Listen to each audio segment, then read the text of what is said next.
Yo, what's up dude? Ketemu lagi dan kita di sini ya. Masih di segmen Sekelebat Info di mana nanti di sini kalian bisa dapetin info terbaru dan terpanas tentunya guys. Oke, hari ini di tanggal 11 ya, bulan November 2023. Dan seperti biasa ya, tidak bosan-bosannya kita selalu ingatkan buat teman-teman semua untuk selalu mematuhi protokol kesehatan dimanapun kalian berada ya. Apalagi di keramaian karena di luar sana banyak sekali virus-virus dan juga penyakit yang mengancam kesehatan kita guys. Oke, kita lanjut untuk update dari global crypto market cap guys. Seperti yang terlihat di sini guys, mengalami kenaikan ya di 1,5% dan tentu saja ini adalah efek kontribusi dari Bitcoin dan juga teman-teman nongkrongnya di sini. Kalau kita lihat ya, dalam waktu 24 jam ini untuk Bitcoin mengalami kenaikan meskipun tipis ya di 1,8%. Kemudian untuk Ethereum bisa dibilang turun sedikit ya di 1,4%. Kemudian untuk BNB juga merah di 0,58%. Untuk XRP juga merah tipis di 0,8%. Tapi untuk Solana ini guys sangat mengejutkan sekali, naik di 23,9%.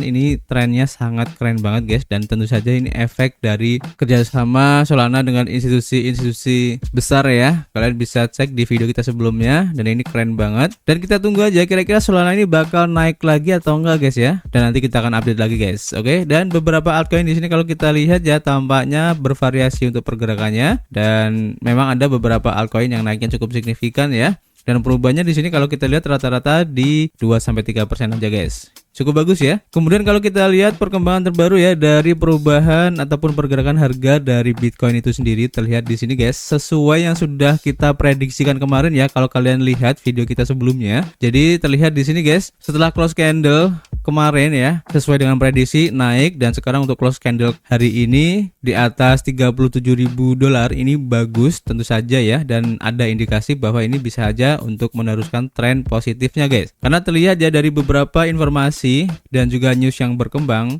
sentimen positif ini masih banyak berseliweran ya untuk Bitcoin ini ke depannya, dan tentu saja itu bisa men-trigger ya untuk investor-investor baru masuk ke Bitcoin ini guys. Ini keren banget dan kita akan update lagi nanti ya untuk pergerakan dari harga Bitcoin. Dan untuk DCA seperti yang kita sudah sampaikan kemarin ya, di 35.000 ini masih menjadi titik support yang cukup kuat ya, dan bisa kalian jadikan untuk area DCA ya yang lebih konservatif guys. Untuk yang lebih agresif kalian bisa tunggu di sekitar 36.000 guys. Oke, nanti kita akan update lagi, jadi kalian jangan skip video ini dan tentu saja stay tune aja ya. Kemudian kalau kita balik lagi ya untuk Fear and Greed Index, di sini masih terlihat adanya greed ya dari para investor, dan poinnya di posisi 77 ini bagus ya, dan ini mengindikasikan bahwa para investor masih sangat greedy ya atau rakus untuk masuk ke market kripto, dan ini bagus juga ya untuk perkembangannya. Dan kita akan lihat apakah untuk Fear and Greed Index beberapa hari ke depan ini masih bertahan atau justru malah akan turun guys. Kita akan update lagi ya.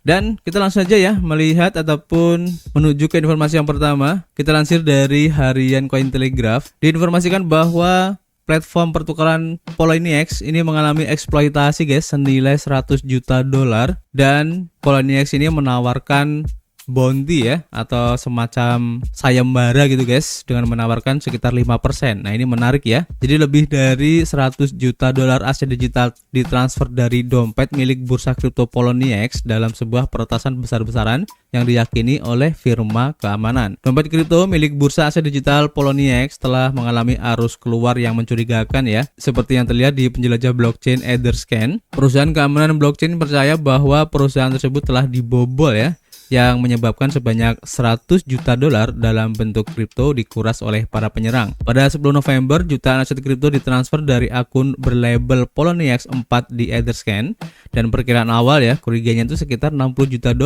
Namun kemudian diketahui bahwa lebih dari $100 juta diambil oleh para penyerang guys. Menurut perusahaan keamanan blockchain Certic, insiden tersebut kemungkinan besar merupakan kompromi dari kunci pribadi. Perusahaan keamanan tersebut juga mencatat bahwa dana tersebut telah ditransfer ke 4 akun yang dimiliki secara eksternal, dan beberapa akun ditukar menjadi Ethereum atau Ether ya. Menanggapi arus keluar yang mencurigakan ini ya, bursa menonaktifkan dompetnya. Namun bursa belum memposting pernyataan resmi mengenai peretasan tersebut, dan Cointelegraph juga menghubungi ya Poloniex tetapi tidak mendapatkan tanggapan langsungnya guys. Meskipun pihak bursa belum mempublikasikan pernyataan resmi, Justin Sun yang mengakuisisi bursa tersebut pada tahun 2019 memposting di X atau sebelumnya Twitter ya, bahwa tim sudah menyelidiki insiden peretasan tersebut dan menurut Justin Sun, mereka akan sepenuhnya mengganti kerugian pengguna yang terkena dampak pelanggaran. Eksekutif tersebut mengklaim bahwa bursa tersebut mempertahankan posisi keuangan yang sehat dan sedang mencari kolaborasi dengan bursa lain untuk memulihkan dana yang hilang. Justin Sun juga menawarkan hadiah sebesar 5% ya kepada para peretas Poloniex, di mana eksekutif tersebut mengatakan bahwa mereka akan memberikan waktu 7 hari kepada penyerang untuk mengembalikan dana tersebut sebelum mereka mulai bekerjasama dengan otoritas penegak hukum. Sementara itu, meski diterpa insiden negatif ya, Tron sebagai mata uang kripto asli dari salah satu proyek kripto Justin Sun juga ya, telah mengalami kenaikan harga sebesar 20% guys, menurut pelacak informasi aset digital CoinGecko. Dan mata uang kripto ini diperdagangkan dengan harga 0,09 dolar ya, hingga 0,11 dolar pada hari yang sama dengan peretasan ini guys. Jadi Poloniex ini bukanlah bursa kripto kecil ya, Poloniex ini termasuk bursa besar juga, dan tentu saja berita ini sangat mengejutkan juga ya. Nah di sini ada yang cukup lucu guys ya. Jadi perkembangan terbaru dari peretasan ini seperti yang dilansir dari harian Bitcoin Systemi ya, diinformasikan bahwa kesalahan besar oleh hacker dari Poloniex yang meretas ini ya, yang mencuri kemarin sebesar 118 juta dolar, dia itu membakar altcoin ini dengan menyalin alamat yang salah guys. Jadi ini lucu ya. Jadi peretas yang berhasil mencuri sejumlah besar uang dari bursa mata uang kripto Poloniex ini melakukan kesalahan besar pada sebuah altcoin. Dalam perkembangan yang terjadi ya pada dini hari kemarin, peretas yang mencuri kurang lebih 118 juta dolar dari bursa mata uang kripto Poloniex melakukan kesalahan besar. Menurut data, peretas yang bertindak terburu-buru itu ya secara tidak sengaja mentransfer 10, juta token Golem dengan kodenya GLM senilai 2,5 juta dolar ke alamat kontrak token saat menyalin dan menempelkan alamat dompet. Dengan demikian, dana ini dibakar dan tidak akan pernah bisa diakses lagi guys. Dalam dunia mata uang kripto, ketika dana dikirim ke alamat yang salah, mustahil akan mendapatkannya kembali. Sehingga kesalahan seperti itu sering terjadi dan disebut sebagai kesalahan fat finger. Namun meskipun peretas membakar sebagian dananya ya, ia masih memiliki simpanan besar untuk aset mata uang kripto yang telah dicuri, dan aset-aset berikut ini merupakan sebagian besar ya dari dana yang dicuri oleh peretas. Di antaranya di sini guys ada sekitar 32,7 juta dolar USDT, 443 Bitcoin, ada 6 ribuan Ethereum, kemudian 6,7 juta USDC, 577 miliar Shiba Inu, 25,5 triliun token Elon, kemudian ada 3,6 juta USDD, dan 197,7 juta token OX guys. Jadi kalian bisa cek sendiri di sini ya. Dan selain itu ya, sebagai perkembangan penting lainnya, peretas ini telah menjual 726.900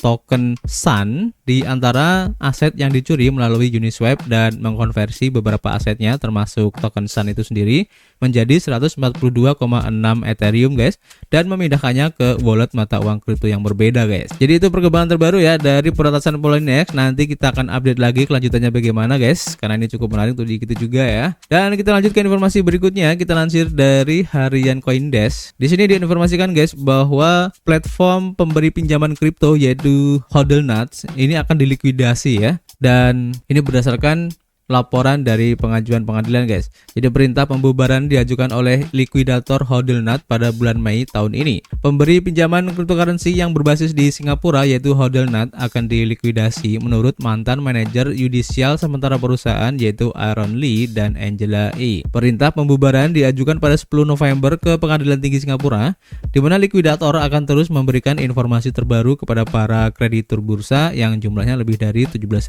guys. Hodlnuts mengajukan permohonan perlindungan kreditur pada Agustus lalu setelah mengalami kerugian sebesar 189 juta dolar akibat paparan ekosistem Terra yang runtuh pada Mei 2022 kemarin guys. Pemberi pinjaman juga memiliki kripto senilai 13,3 juta dolar ya, yang dikunci di FTX sebelum bursa membekukan penarikan dan akhirnya mengajukan kebangkrutan pada November lalu. Kreditur dari Hodlnuts menolak ya rencana untuk restrukturisasi awal tahun ini dan lebih memilih likuidasi karena akan lebih baik untuk untuk kepentingan mereka. Aaron Lee dan Angela Yee sekarang telah ditunjuk sebagai likuidator Hodlnaut yang akan diakhiri di bawah Undang-Undang Kepailitan, Restrukturisasi, dan Pembubaran di tahun 2018. Permohonan pembubaran diajukan pada bulan Mei tahun ini ya, dan disetujui pada hari Jumat guys. Jadi efek domino dari keruntuhan Terra dan juga FTX ini tampaknya masih berlanjut ya, dan Hodlnaut mungkin bisa dibilang adalah korban terakhir ya mungkin, dan jangan sampai ada lagi. Karena ini masih bisa dibilang sangat menyakitkan kalau kita ingat waktu keruntuhan Luna dan juga FTX kemarin guys. Kita lanjut ke informasi berikutnya. Kita lansir dari Cryptopolitan. Diinformasikan ya di sini bahwa Coinbase memperkenalkan layanan verifikasi identitas yang terdesentralisasi. Nah, ini menarik ya. Jadi Coinbase sebagai bursa terbesar di Amerika Serikat berdasarkan volume perdagangan telah meluncurkan layanan baru yang disebut Coinbase Verification. Layanan verifikasi identitas ini memungkinkan lebih dari 100 juta pengguna untuk memvalidasi akun dan kredensial negara mereka di blockchain. Diumumkan pada hari Kamis, dan inisiatif ini merupakan langkah penting ya dalam teknologi identitas terdesentralisasi. Layanan ini beroperasi di jaringan layer 2 Coinbase yaitu Base. Memanfaatkan layanan pengesahan Ethereum, standar open source ini juga memastikan bahwa verifikasi transparan dan dapat dioperasikan. Dalam satu hari setelah peluncurannya ya, verifikasi Coinbase melihat lebih dari 9.300 pengguna membuktikan kredensial mereka berdasarkan data yang dikumpulkan oleh Dune Analytics. Standar identitas terdesentralisasi atau DID telah menjadi komponen penting ya, namun hilang dalam pengembangan Web3. Dan standar ini tuh meningkatkan perlindungan terhadap serangan cyber dan memungkinkan fungsionalitas seperti pinjaman tanpa jaminan untuk individu dan model tata kelola yang lebih baik. Langkah dari Coinbase ini ke dalam domain ini sejalan dengan upaya organisasi lain seperti Proof of Humanity dan Fractal ID dan raksasa teknologi seperti IBM dan juga Microsoft. Namun pendekatan dari Coinbase yang menggunakan blockchain publik membedakannya dalam bidang yang sedang berkembang ini guys. Meskipun memiliki basis pengguna yang luas ya, layanan identifikasi untuk Coinbase ini saat ini terbatas pada negara-negara di mana ia beroperasi, dan pengembangan dan adopsi layanan verifikasi identitas terdesentralisasi oleh pemain besar seperti Coinbase menandakan ya tren yang berkembang dalam aplikasi teknologi blockchain di luar keuangan tradisional. Hal ini berpotensi mengarah pada sebuah jaringan penyedia KYC yang dapat dioperasikan di masa depan dan meningkatkan keamanan dan kegunaan teknologi blockchain di berbagai sektor. Jadi keren ya yang dilakukan oleh Coinbase ini, dan kita tunggu aja guys apakah platform lain ya, dalam hal ini adalah bursa kripto mungkin Binance ataupun Gate.io dan lain-lain juga akan melakukan hal yang sama ya seperti yang dilakukan oleh Coinbase ini, karena fitur ini cukup menarik dan saya rasa cukup dibutuhkan ya untuk perkembangan teknologi ataupun perkembangan kripto kedepannya ini guys, karena tentu saja ini juga akan membantu mencegah terjadinya peretasan juga ataupun pemalsuan data dan lain-lain guys. Ini keren banget. Dan kita akan lanjut ke informasi berikutnya guys. Kita lansir dari harian Crypto Slate. Diinformasikan di sini bahwa Binance ini akan menghentikan setoran rubel efektif pada 15 November ini guys.